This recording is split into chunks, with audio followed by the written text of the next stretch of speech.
Y'all, out of the car into the home yoga office. I have so much to share that it's making this video hard to make. And that is perhaps why, one of the reasons I need to hold this teacher training. I have too much to share, and I need the right sized container. Yeah.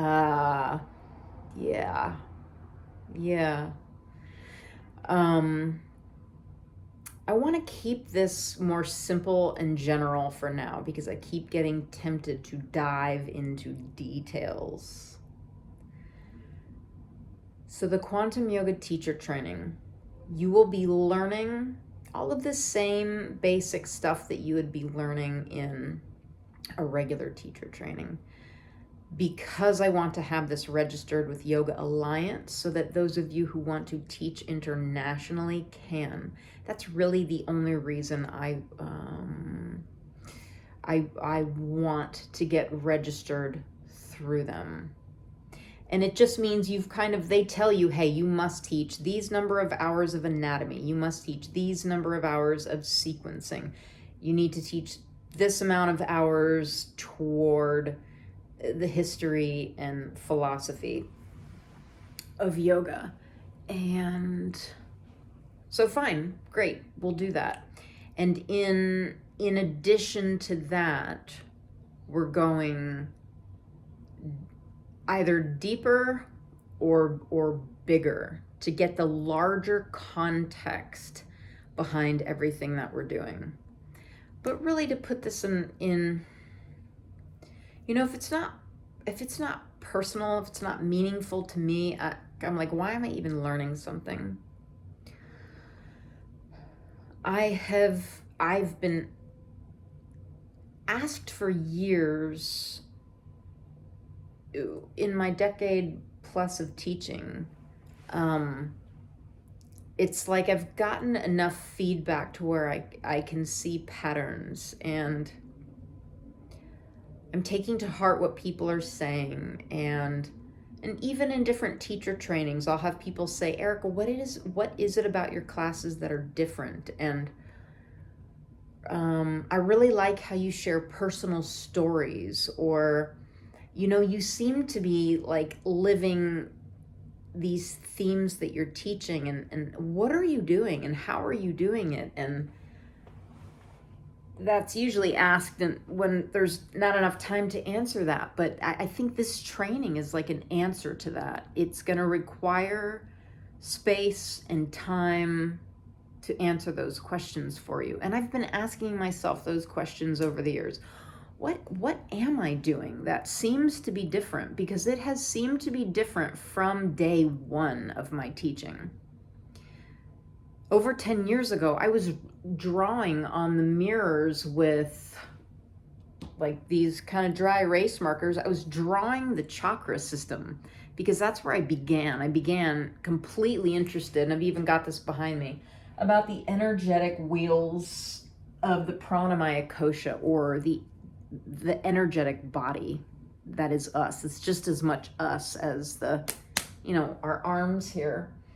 And I was drawing this sort of stuff on the mirror because, there's a big mirror in a lot of studios. And it's like I just,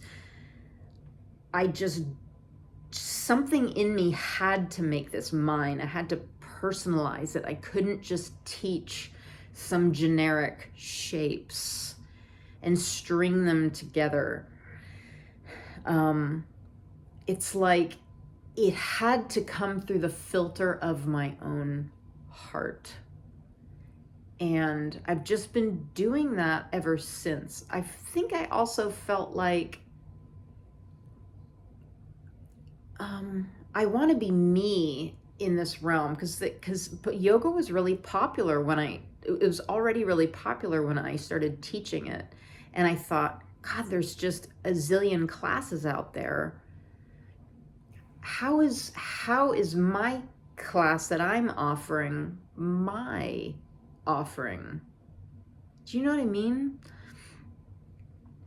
So, and it's okay, look, I thought I had the dream job of my life in my early 20s. I did exactly what I had wanted to do. Why I had spent 7 years getting an undergraduate and a graduate degree in creative writing and teaching at the college level. That's all I wanted to do. I wanted to be a college professor. I thought that's the coolest thing ever because I loved my professors so much and they had such a big impact on me. And I thought, yep, that's it. That's what I want to do. That's what I want to do. And I did love it, very much so. But there was something limited about it. And never in my wildest dreams did I think I would be in this field. Ever, ever, ever would. If you would tell me I'd be talking about these squiggly little lines and energy and all this woo-woo stuff. No. No. My fine feathery friends, no. This was, the universe kind of had to, I don't even know. It's like they picked me up and turned me around and set me down and they went, go this way. And I was like, okay, that was not my plan. But I'll tell you, as cool as that job was, like, that, it was really fun and really cool. But teaching yoga, it is so completely different. Like the level of satisfaction that I have, it's priceless. It really is priceless to me. Just to be able to do, it's doing something that I not only love, but I'm learning and growing from. I'm getting to pay forward this profound practice. And then to have other people that come up to me and they're like, they tell me, look, I am not in a good place in my life. And they'll kind of let me in on some of the things happening. And I thought, God, I was that person when I first got into this practice. I was in the far back corner of the room, which I still am now, but I kind of do my own practice and I don't want everybody to see me. So that's besides the point. But I was in the far back corner crying my eyes out and knowing I needed to have a shift in my life. And for some reason, it was starting to happen in that studio space. And so to have people come up to me and I can see myself in them, it's like the namaste. I see my highest self sees your higher self. Here we are one. And to see that I'm on the other side of this thing now, paying forward one of the most valuable gifts that I've received in my lifetime, which was being introduced to this practice. And it's coming through my heart. There's not words. There's not words for the level of satisfaction. And, teaching this practice, may not be for everybody. People take teacher trainings all the time and they want nothing to do with teaching. They're there to learn more about the practice, to deepen their own practice. And it's like you can use this information anywhere. You could be,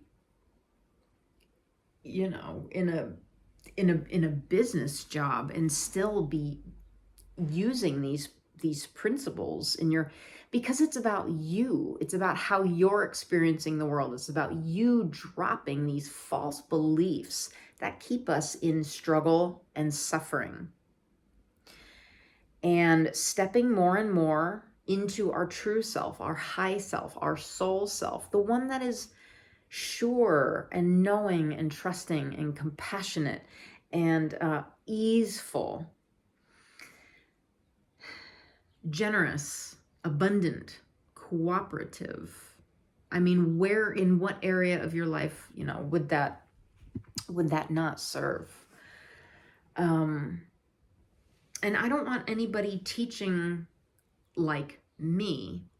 I want, the whole point is I think what people are sensing in what I'm offering is that it is me teaching from this most authentic place that I can possibly get to within me.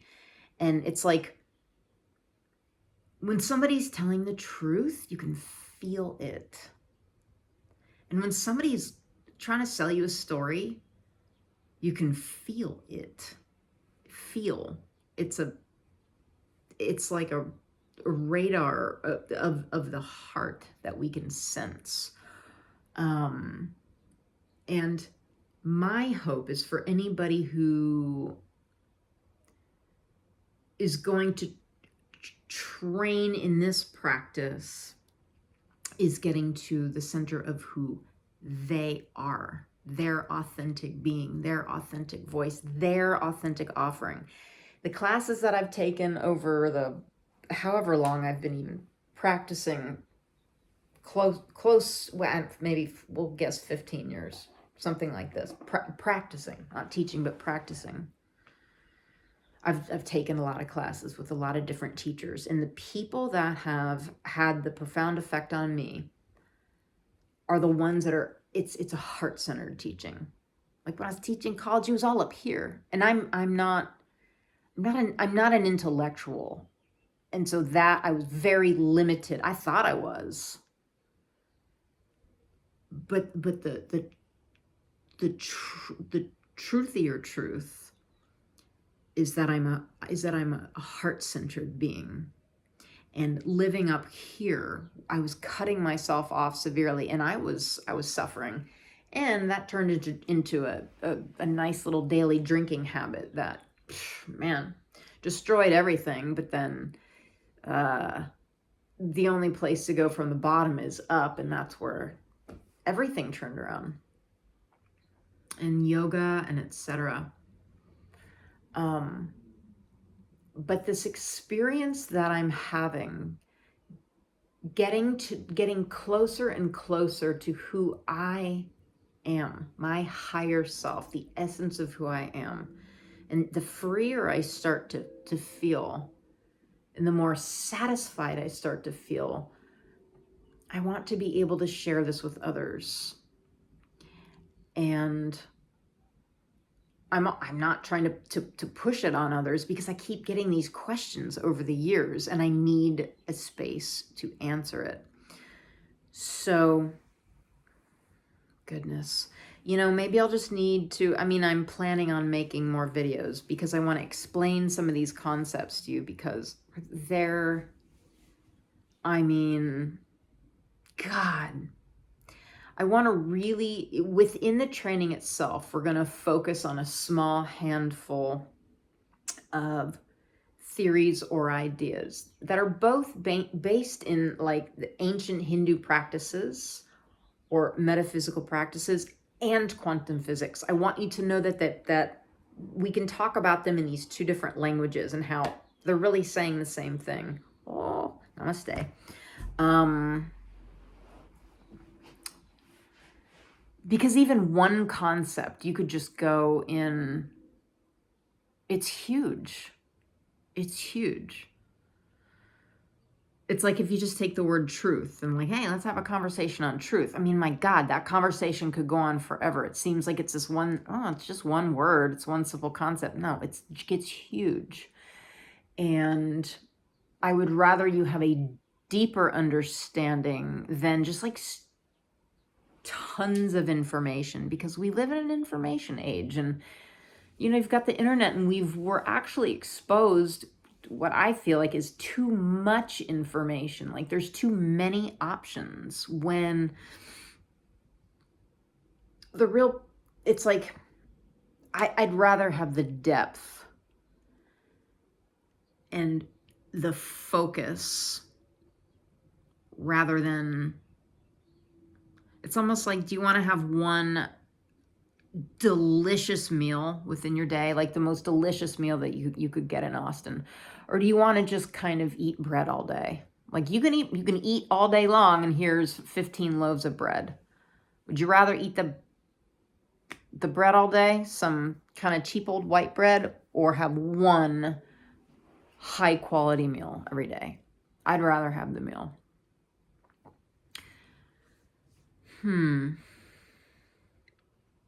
So for here and now, I'll leave it here. it's all of the basics that you'd get from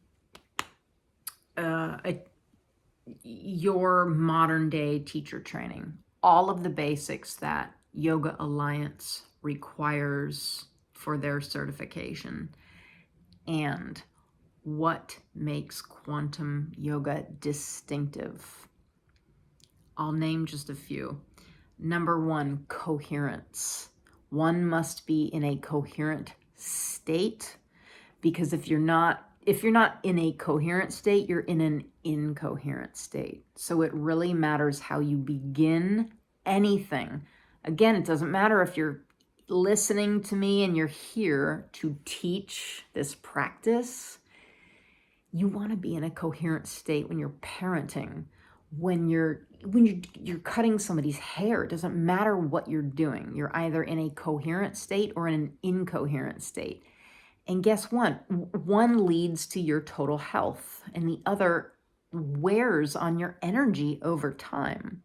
And energy is what keeps us vital and alive. Without it, I mean, you're a corpse. Shavasana early,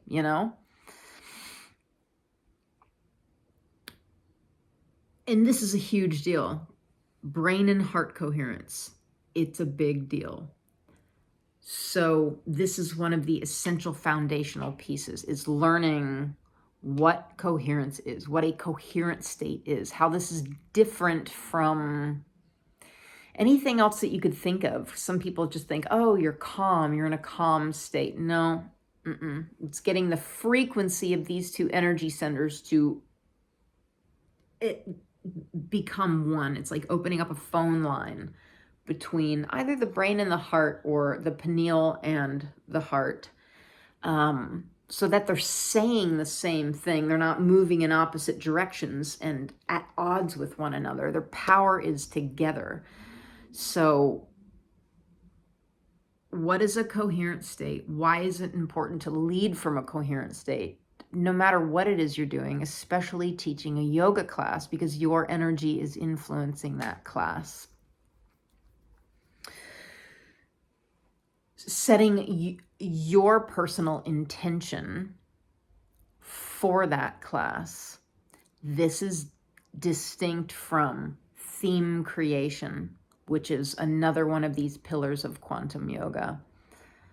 Focusing the energy of the group to get to a high quality outcome. Energy comes from a focus. Instead of having 80,000 to 100,000 thoughts a day that are ping-ponging all over the place, which is a sign of an untrained mind, you are also losing energy that way.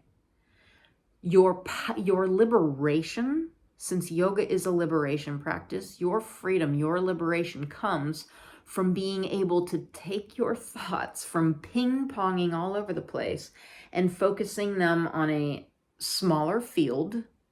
That's where you can start. And then ultimately to a single point. Not saying that stillness or thoughtlessness is a destination, but it's yes and. That's something to get more into. Suffice it to say, it's like the more finely focused you are, the more power that you have, the more freedom that you have. So this is why the theme is so important to a quantum yoga class. Saucha. Energetic cleanliness before, during, and after. And this is whether or not you're teaching or just when you are out in the world around other people. This is energetic self-care. This is a big deal. And I could list people right now, but I will not, who are highly empathic, and some of them even are familiar with energetic self-care, but they're not doing it. I see some serious suffering. They're taking on anger and sadness, pain that is not their own, and it's exhausting them. And they're having to take breaks from work They don't feel good. They're getting sick a lot. And when I talk to them about this, they're like, oh yeah, God, why don't I do that? And I just forget, or I'm too lazy. And I'm just like, this is so key. And we will talk about how the rate of healing anything increases significantly. We can look at charts in an energetically clean space. Big deal. So this is one of the pillars of quantum yoga. There are so many. Using various tools such as breath work, bandhas, physical and energetic locks in the body to move energy from the seat of where the energy resides in your body to the point of creation at the pineal gland. I could say a lot more about it, but don't tempt me to go. I'll go down the rabbit hole.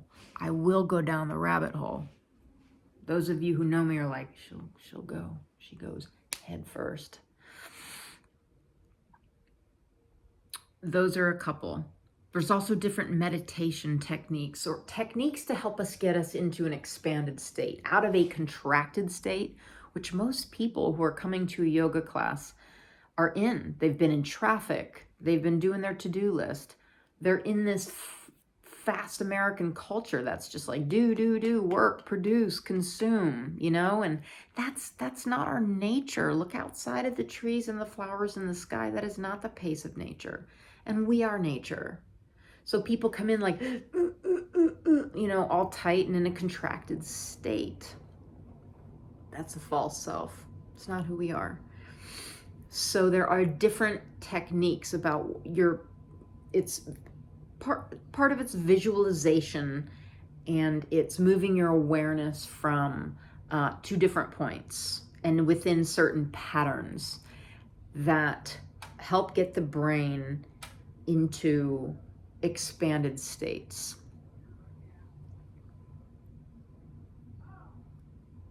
So, you could call it visualization. You could just call it work to get the brain in an expanded state. And there's different ways to do that. So you're going to get a lot of tools for your toolkit that you're going to be able to choose from. It's not like you have to hey, do all these things. It will become second nature after a while. It's almost like when you first get an iPhone, you're like, what in the hell? There's this app, and there's the pictures, and there's the map, and there's all this stuff, and it's like, this is so much information. But after a while, you're like, oh, you're flipping through the thing, and it's easy, and you're like, ooh, this is fun. So this stuff will start to become second nature. Couple more pillars, then I'll end with this. Working with collective energy. So it's starting from an Ayurvedic foundation. Ayurveda is like the sister practice to yoga. Brief example, if it's super hot outside, it's the summer. People are hot, they're squinting in the sun all day. You don't want to bring them into a class and then stick them through a really fiery yoga class, because fire on top of fire equals burnout. So you would want to help them to find a state of balance during that season of summer by incorporating a more cooling practice, a more grounding, we work with the elements: earth, water, fire, air, vibration, light, ether. You're working with the elements and balancing them. It's like when the body is in homeostasis, yay, everything's great, your health is great, but the body's got to be in that state of balance or homeostasis. And we need to help create that for others by helping them create a balanced internal space and balanced multiple-bodied being that they are. And it's not only weather, it's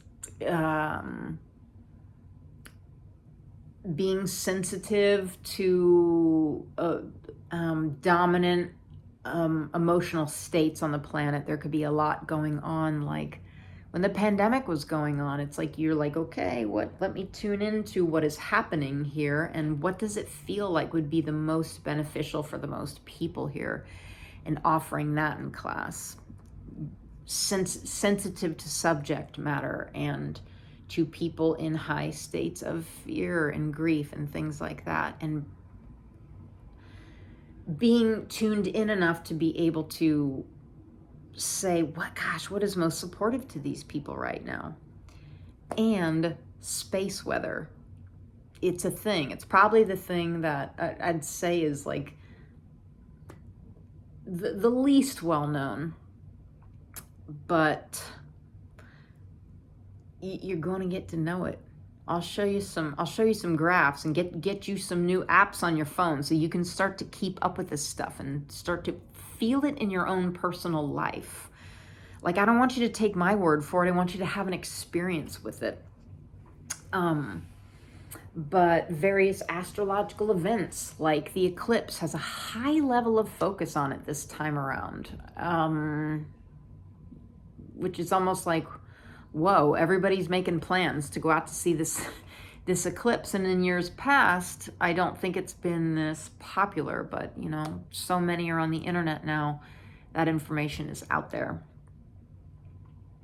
But the different astrological phenomenon, the level of solar flares, the literal light that is coming toward the planet off of the sun, and how that affects our bodies, the Schumann resonance, the electromagnetic field of the planet. It's between the planet and the ionosphere. It's the level of the electromagnetic activity. It's graphing that activity, which is the same as our bodies. So if you're looking at that graph, you're also saying, gosh, what kind of light am I getting into my body right now? And am I contributing? Because it goes both ways. Longer story for another day. But my point is space weather, taking that into account. People for years are always like, how did you know what I was thinking? Like, you were speaking right to me. It's like, we're on the same page. And I'm like, yeah, because we're all, like, the basic of the universal laws is that we all are one. And what unifies us? We're all these little light beings on this planet. We're all affected by these larger sources of power that are out there. And so tuning into that, you can tune into everybody in some form or another. It's not like woo-woo magic with my 8-ball or anything like that. It's just the collective consciousness, what we're all being affected by. I'm going to give you one more. Oh, so my advanced training is in alignment-based vinyasa. And so this is a form of smart flow that comes from Annie Carpenter out of California. I am mostly self-studied. I've done a ton of teacher trainings, probably an inordinate amount. But that's just because I'm like voraciously curious and I love to learn. But I never wanted to teach like the way somebody else was teaching. That didn't feel right or genuine or interesting to me. Like, I had to make it my own. It had to be true for me, or I felt like I'd have been lying, or just like a parrot, like, here's this formula. No, it needs to come from me, my language, run through my unique divine outlet. But with the alignment-based vinyasa, this is important because when you're moving your body in certain ways, you're creating certain anatomical wheels in your body that help optimize energetic flow and receptivity when you're in a certain shape. And we want that. You're trying to, it's almost like you've got to set up the physical so that the spine is in its optimal position. in order for the energetic flow to get optimal running along that main energetic channel that runs adjacent to the spine, to get the energetic benefit from the shapes. So that's another one. I've got a list. I'm going to leave it at that for now, for further videos to come.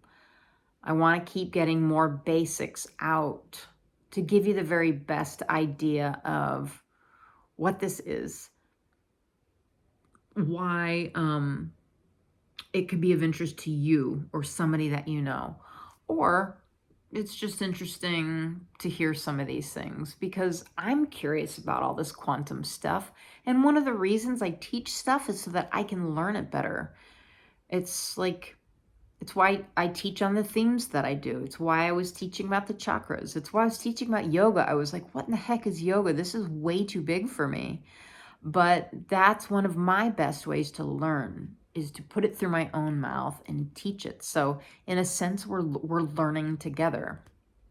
And, you know, I've just, you know, unless you're a few years down the line with your teaching yoga and light work and studies in quantum physics, and maybe you are, great, you know, join us, come help me out. But hopefully I've got some of that information, you know, tucked underneath my sleeve so that, you know, I've got that to share with you. And I do. It's got to come out. It's all right here. It needs to come out. So, all right. Love you. More to come. And peace out. Peace out, sauerkraut. See you soon. Thanks for watching and listening.